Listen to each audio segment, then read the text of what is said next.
یہ نہیں کہتے کہ سب کچھ چھوڑ دو، دکان کو چھوڑ دو، کاروبار کو چھوڑ دو، تجارت چھوڑ دو، بیوی بچے چھوڑ دو، جا کے جنگل کے اندر بیٹھ جاؤ، اللہ کھلائیں گے، اللہ پلائیں گے، ہرگز یہ بات نہیں۔ ایک صحابی آئے، آ کر کہنے لگے یا رسول اللہ مجھے اجازت دے دیجئے، میں اب رہبانیت میں اس وقت پوری دنیا سے کٹ کر الگ ہونا چاہتا ہوں، رہبانیت اختیار کرنا چاہتا ہوں۔ فرمایا لا رہبانیت فی الاسلام، اسلام میں کیا نہیں ہے؟ اسلام میں رہبانیت۔ یا رسول اللہ مجھے سیاحت کی اجازت دے دیجئے۔ فرمایا سیاحت امتی الجہاد فی سبیل اللہ، سیاحت امتی الجہاد فی سبیل اللہ۔ بس اس بات کو سمجھیے اچھی طریقے سے، سبب پر عمل مقدم ہو، کبھی بھی سبب عمل پر مقدم نہ ہو، کبھی بھی سبب کس پر مقدم نہ ہو؟ عمل پر مقدم نہ ہو، یہ اصل بات۔ صحابی آئے، آ کر کہنے لگے یا رسول اللہ میں بحرین جانا چاہتا ہوں تجارت کے واسطے۔ حضور اکرم صلی اللہ علیہ وسلم نے تجارت سے انکار نہیں فرمایا، حضور اکرم صلی اللہ علیہ وسلم نے بحرین جانے سے منع نہیں فرمایا، یہ فرمایا پہلے 2 رکعت پڑھ لو پھر جانا بحرین تجارت کرنے کے واسطے، پہلے کیا پڑھ لو؟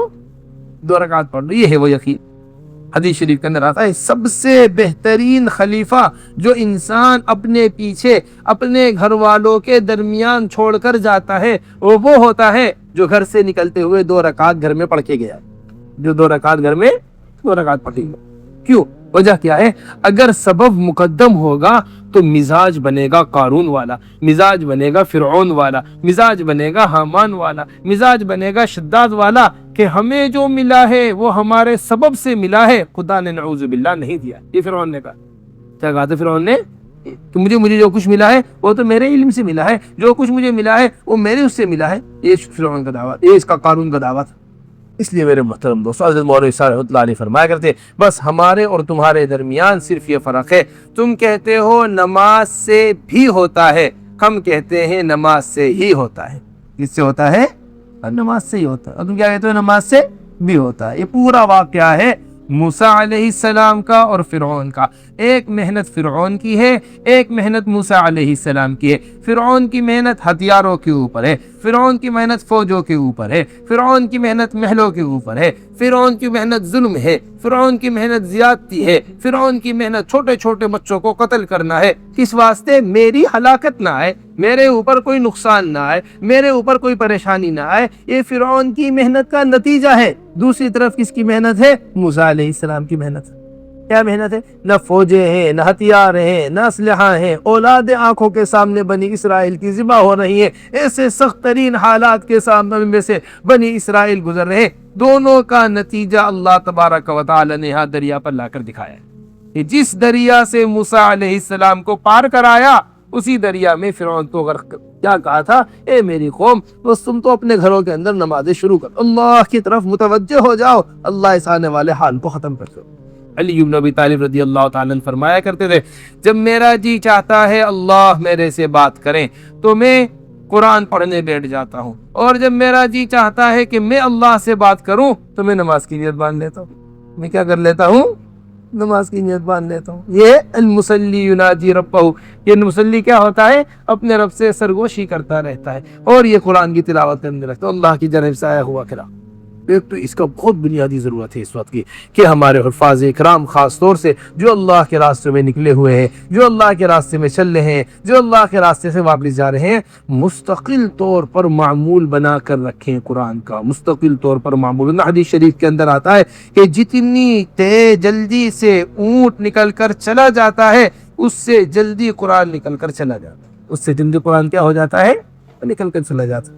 صحابی فرماتے ہیں وہ دن ہمارے لیے اچھا دن شمار نہیں ہوتا جس دن ہم قرآن کو قرآن میں دیکھ کر نہ پڑھیں، جس دن ہم قرآن کو نہ پڑھیں وہ دن ہمارا قرآن کا، وہ دن ہمارا ہم اسے اچھا دن شمار نہیں کیا کرتے۔ واسطے اس کی سب سے پہلی بات۔ نمبر دوسری چیز، اپنے آپ کو عبادت کے اندر سب سے زیادہ لگانا، اور اس میں سب سے زیادہ اہمیت کی حامل ہے وہ نمازیں ہیں۔ ہماری نمازیں ایسی بنے جیسی حضور اکرم صلی اللہ علیہ وسلم کی نمازیں۔ ہمارے حضرت فرماتے ہیں ہماری عبادت کی سطح گرنے کی سب سے بڑی اور بنیادی وجہ یہ ہے کہ ہم اپنی عبادت کا جو مقابلہ کرتے ہیں، وہ اپنی نماز کا جو مقابلہ کرتے ہیں وہ بے نمازیوں سے کرتے ہیں۔ کس سے کرتے ہیں؟ بے نمازیوں سے۔ اپنی نماز کا یہ مقابلہ کر رہے ہیں بے نمازیوں سے۔ جب بھی نماز کا مقابلہ بے نمازیوں سے ہوگا نماز کی سطح گرتی چلی جائے گی. جب نماز کا مقابلہ حضور اکرم صلی اللہ علیہ وسلم کی نماز سے ہوگا نماز کی سطح بڑھتی چلی جائے گی. اللہ کے رسول صلی اللہ علیہ وسلم نے ارشاد فرمایا صلو کما رأیتمونی اصلی، ایسے نماز پڑھو جیسے مجھے نماز پڑھتا ہوا دیکھا. کیسے نماز پڑھو؟ جیسے مجھے نماز پڑھتا ہوا دیکھا.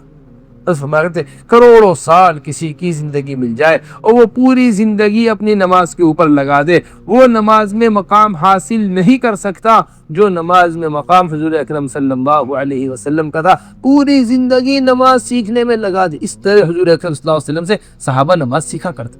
عبداللہ ابن زبیر رضی اللہ تعالیٰ عنہ کے بارے میں آتا ہے ایسی پرسکون نماز تھی، ایسی پرسکون نماز جس وقت مطاف کے اندر نماز پڑھا کرتے تھے اگر کوئی پرندہ آ کر بیٹھنا چاہے آ کر بیٹھ جائے. حجاج نے مکے کے اوپر حملہ کیا تھا، کعبۃ اللہ کا پردہ جل گیا تھا، مطاف میں لوگ طواف کے لیے نہیں اترا کرتے تھے، مسعی میں لوگ سعی کی ہمت نہیں کیا کرتے تھے. ایسے میں عبداللہ ابن زبیر کھڑے ہو کر نماز پڑھا چلتے. یہ ہے وہ نماز جو کس سے سیکھی ہے؟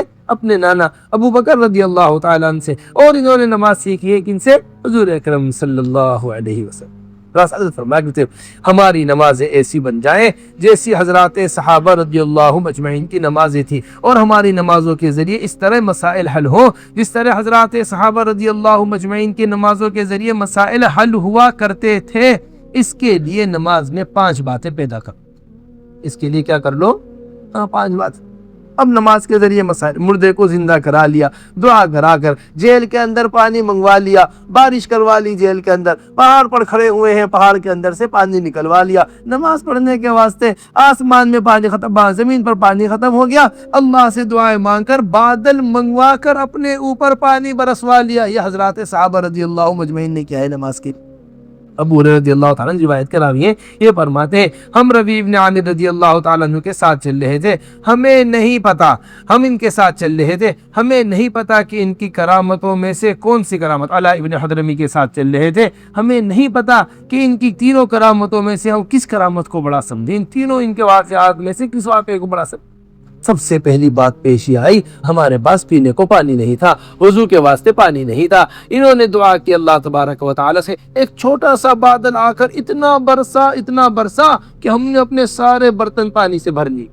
پھر انہوں نے ہمارے راستے میں دریا آ گیا، ابھی ہم اس دریا کے بارے میں سوچ ہی رہے تھے کہ انہوں نے دعا پڑھ کر دریا کے اندر گھوڑے ڈال دیے، سمندر کے اندر گھوڑے ڈال دیے. وہ سمندر موجیں مارتا ہوا، یہ بحرین سے لے کر سعودیہ تک لگتا ہے پورا سمندر. ایک صاحب دکھانے لگے، بتانے لگے ہمیں یہ وہ جگہ ہے جہاں سے علاء ابن حضرمی گھوڑے لے کر گئے تھے. اور نمبر تیسری چیز، ان کی انتقال ہو گیا، وفات ہو گئی، ہم نے انہیں ایک جگہ دفن کر دیا. ابھی ہم اس جگہ سے چند قدم بھی آگے نہیں بڑھے تھے کہ ہمیں خیال ہوا کہ قبر محفوظ نہیں ہے. ہم پلٹ کر واپس آئے، قبر کھول کر جو دیکھا تو ان کا جسم اس میں سے غائب ہو چکا تھا. ان کی قبر کیا ہوتا ہے؟ آنکھوں کے سامنے قبر، اور جسم کیا ہو گیا؟ غائب ہو گیا. میرے محترم دوستو، یہ تھے تعلقات اللہ تبارک، یہ تھے ایسا تعلق حضرات صحابہ رضی اللہ مجمعین کا ہوا کرتا. وہ کس کے ذریعے؟ عبادت کے ذریعے. وہ کس کے ذریعے؟ دعوت کے ذریعے. وہ کس کے ذریعے؟ اس لیے میرے محترم دوستو، ہماری سب سے پہلی محنت ہونی چاہیے اللہ کے راستے میں نکل کر کہ اپنی نمازوں کو ایسا بنائیں جیسی حضرات صحابہ رضی اللہ مجمعین کی نماز. عزت فرمائے 5 چیزیں نمازوں میں پیدا کرو. سب سے پہلی چیز، نماز کے اندر یقین پیدا کرو. نمبر دوسری چیز، نماز کے اندر دھیان پیدا کرو. نمبر تیسری چیز، نماز کے اندر اخلاص پیدا کرو. نمبر چوتھی چیز، نماز کے اندر فضائل والا علم پیدا کرو. نمبر 5ویں چیز، نماز کے اندر مسائل والا علم پیدا کرو. کتنی چیزیں ہو گئی؟ 5 ہی. سب سے پہلی چیز یقین ہے کہ اللہ تبارک و تعالی میرے مسائل حل کریں گے اور میری اس نماز پہ کریں گے. ہمیں یقین نہیں، ہمارا حضرت فرماتے ہیں جن کو یقین نہیں ہوتا ان کے لیے وعدے پورے نہیں ہوتے. پکی بات ہے. ان کے دل میں کیا ہوتا ہے؟ شک والوں کے لیے کیا نہیں ہے؟ کچھ نہیں ہے. الف لام میم ذالک الکتاب لا ریب فیہ.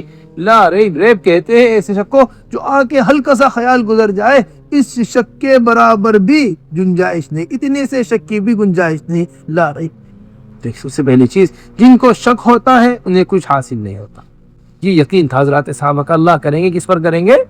ایسی بنجر زمین حضرت انس رضی اللہ تعالیٰ عنہ کے حصے میں آئی. غلام نے آ کر کہا جی یہ کیسی زمین ہمارے پاس آئی ہے, یہ کسی کام کی نہیں ہے زمین, یہاں پانی نہیں ہے, کچھ اگ نہیں سکتا, پانی یہاں آ نہیں سکتا, پانی یہاں کیسے آئے گا؟ میں لاؤ مصلی لے کر آؤ. مصلی 2 رکعت پڑھی, جاؤ دیکھو بادل آئے, بھی نہیں آئے. پھر 2 رکعت پڑھی, جاؤ دیکھو پانی آیا, نہیں آیا, جی نہیں آیا. پھر 2 رکعت پڑھی, پھر کہا جاؤ دیکھو پانی آیا, نہیں آیا. یہاں تک کہ چھوٹا سا بادل کے ٹکڑا آیا, اس نے برسنا شروع کیا, خود اپنا گھوڑا لے کر نکلے, پوری زمین کا چکر لگایا. یہ فرماتے ہیں کہ ایک بالشت پانی بھی میری زمین سے باہر نہیں گر رہا ہے, ایک بالشت پانی. میرے محترم دوستو سمجھو بات کو اچھی طرح, بھی ہماری نمازوں کا یہ حال ہے, ہمیں برائی سے نہیں روک پا رہی ہے. برائی سے ہمارا حضرت فرماتے جس عبادت سے حضور اکرم صلی اللہ علیہ وسلم کا طریقہ نکل جاتا ہے اور وہ عبادت اس طریقے سے ہٹ جاتی ہے, اب اس کے فوائد نانے ختم ہو جاتے ہیں. یہ عبداللہ ابن مسعود اور عبداللہ ابن عمر کا قول فضائل میں نقل کیا ہے حضرت, کہ جس طرح نماز اللہ کی قرب کا ذریعہ ہے, اگر یہ اپنے طریقے سے ہٹ جائے تو بجائے اللہ کے قریب کرنے کے اللہ سے دور کر دیتی, اللہ سے کیا کر دیتی ہے؟ دور کر.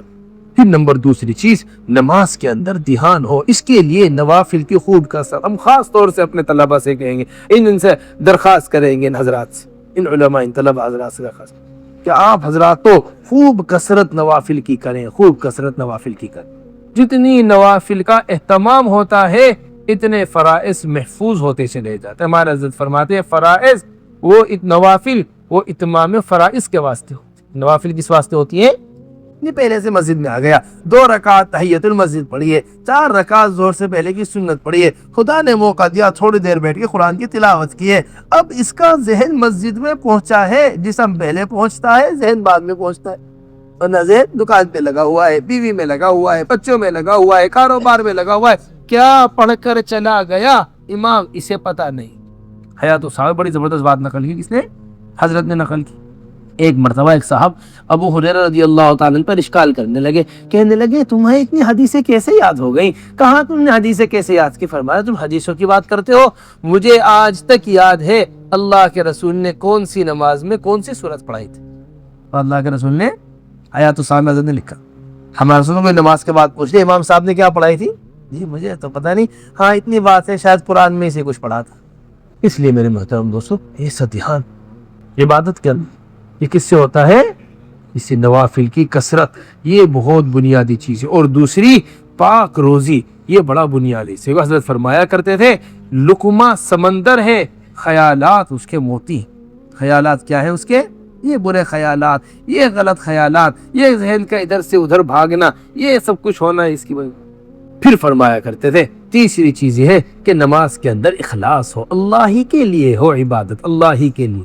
روضۃ الصالحین ایک شرح ہے ریاض الصالحین کی اردو شرح, اس میں علی بن ابی طالب رضی اللہ تعالیٰ عنہ کا قول نقل کیا گیا ہے کہ عبادت کرنے والے لوگ 3 قسم کے ہوتے ہیں. کتنے قسم کے ہوتے ہیں؟ 3 قسم. ایک عبادت ہوتی ہے غلام کی عبادت, ایک عبادت ہوتی ہے تاجر کی عبادت, ایک عبادت ہوتی ہے آزاد آدمی کی عبادت. ایک عبادت کس کی ہے؟ آزاد آدمی. غلام کی عبادت یہ ہے کہ میں اس واسطے عبادت کرتا ہوں تاکہ میری گردن دوزخ سے آزاد ہو جائے, یہ غلام کی عبادت ہو. یہ کس واسطے عبادت کر رہا ہے؟ تاکہ میری گردن دوزخ سے آزاد ہو. دوسری تاجر کی عبادت ہے, حضرت علی رضی اللہ تعالیٰ عنہ فرمایا کرتے ہیں یہ اس واسطے عبادت کر رہا ہے تاکہ اس عبادت کے بدلے مجھے جنت مل جائے. مجھے کیا مل جائے؟ جنت مل جائے. تیسری عبادت آزاد آدمی کی عبادت ہے, نہ مجھے جنت کا طالب نہ میں دوزخ سے, مجھے تو میرا بنانے والا راضی ہو جائے, میں اس کو راضی کرنے کے واسطے عبادت ہے. یہ ہے آزاد آدمی کی. یہ کس کی عبادت ہے؟ آزاد آدمی کی عبادت. اس لیے میرے محترم عبادت کے اندر اخلاص ہونا چاہیے, للہیت ہونی چاہیے. پھر نمبر چوتھی اور 5, یہ 5 چیزیں جو ہم نے آپ کو بنیادی طور پر گنائی ہیں وہ ان دونوں چیزوں کو بتانے کے لیے. ایک ہے مسائل والا علم, ایک ہے فضائل والا. جیسے انسان کے چلنے کے 2 پیر ہوتے ہیں, پرندے کے اڑنے کے 2 پر ہوتے ہیں, اسی طرح عمل کے لیے جو 2 بنیادی چیزیں ہیں وہ فضائل اور مسائل ہیں. وہ کیا ہے؟ فضائل اور مسائل. فضائل ہی فضائل ہو, مسائل معلوم نہ ہو, عمل قابل ہی نہیں ہونا, قبول ہونے کے قابل ہی نہیں, اسے پتہ ہی نہیں کیا پڑھ رہا ہو, کیا کر رہا ہے. مسائل ہی معلوم, اور مسائل ہی مسائل ہو, فضائل نہ ہو تو عمل کے واسطے تباہ آمادہ ہی نہیں ہوں. تربیت کیا نہیں ہوگی؟ یہ مسائل ہی مسائل معلوم ہے، کیا ہے جو عمل پر کھینچ کر لائے چیز کو فضائل وہ معلوم ہی نہیں.